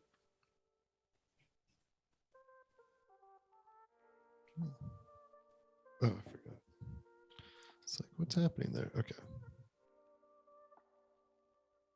Lemon says Mr. Hat is one Mr. option. Hat. We're going to keep it simple, folks. Yeah, I got Mr. Hat. Elizabeth says, this looks like the 80s, 90s 2D animation, but in illustration form. Oh, there you go. I could see that. This is the animation if they took Hercules to Broadway and turned it into a musical. And there's a whole tap. Oh, wait. But was there a tap dancing Cyclops with the Hercules kid? No, see. They should have built a giant marionette puppet thing. Could have done I think it was a West End production. I don't know if it actually went to Broadway, but they did do like previews of a Hercules musical. And they also did a Prince of Egypt one that I don't think actually made it to Broadway either. I think that was also West End. And they also did Hunchback of Notre Dame, which did not make it to Broadway. That one, oh, man, that movie. It's so good. It's so sad. I'm like, I don't know when my son can watch that because it's heavy. it's dark. I saw it when I was in second grade. I fell in love with the music. Not yet, buddy. We're not there yet, bud. It's a lot like watching it as an adult versus watching it as a kid. Watching it as a kid, I was like, I love the music and this is fun. And look, topsy-turvy day. As an adult, I'm like, oh, he was the priest Frollo was like lusting after Esmeralda and blaming her because he couldn't control himself. Wow. Cycle of abuse kids, right? Yeah, and I was like, I love Frollo as a villain because he actually exists. Like that type of villain exists. It's not like it's not like Ursula because she's a sea witch. It's Frollo is a character that could and probably does actually exist. Oh yeah, no, it's there for sure. Yeah. Wade says Mr. Blinksy J Scry Guy. And Jan Eric says Engelbert Single Gaze. Oh, and update it with Engelbert Twinkle Gaze. I'm gonna save these. I have a document that I keep for questions, and I'm gonna just copy every one of these into here so we have them for tomorrow. In case we there's some good don't ones decide there today. And then we had Mr. Hat. Engelbert Single Gaze. I like Engelbert. That's a great name. Yeah, that's a good one.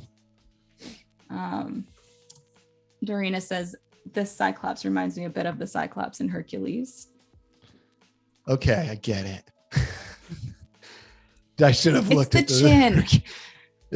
For sure. It's the chin, honestly. It's a classic butt chin. Oh, it's like you totally do that. Like you're just like going through your inventory in your head. I guarantee you, it was somewhere, and I just subconsciously referenced it. Was it Fairly Odd Parents that had the like Mr. Chin or whatever as the superhero?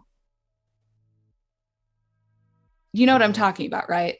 No, I've watched some of it, but I don't know that. Oh, okay. Well, now I got to find out what this is. We've got 2 minutes. Definitely gotta find it.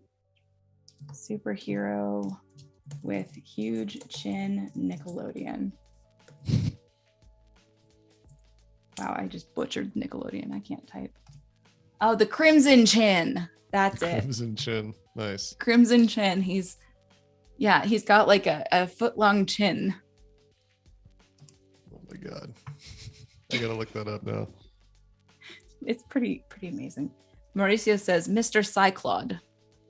Mr. Cyclod. Mr. Cyclod, here at your service. Mr. Third Eye, Dr. Charm.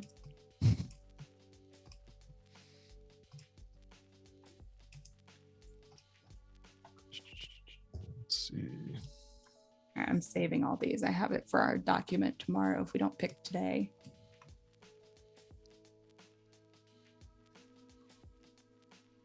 Okay, good.